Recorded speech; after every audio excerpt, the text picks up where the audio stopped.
News Tamil கழுகு.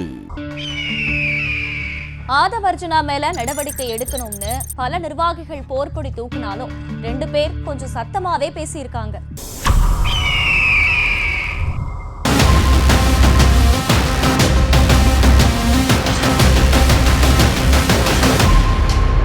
விசிகவோட துணை பொதுச் செயலாளராக இருந்த ஆதவ் அர்ஜுனா 6 மாத காலம் சஸ்பெண்ட் செய்யப்பட்டதுக்கு பின்னாடி விசிகவோட துணை பொதுச் செயலாளர்கள் உள்ளிட்ட உயர்மட்ட நிர்வாகிகள் பல பேர் கூடி புகார் வாசிச்சதுனால அழுத்தத்தின் காரணமா திருமான் நடவடிக்கை எடுத்ததா தகவல் வெளியாகி இருந்துச்சு.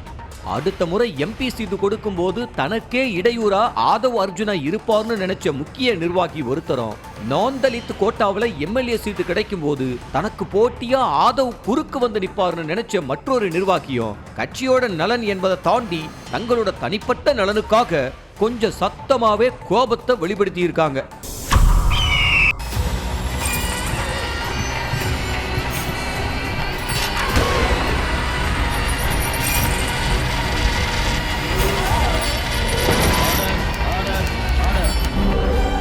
நிகழ்தகவு குற்றங்களின் மறுபரிமாணம். நாள்தோறும் இரவு 10 மணிக்கு இணைந்திருங்கள் நமது நியூஸ் தமிழ் தொலைக்காட்சியோடு.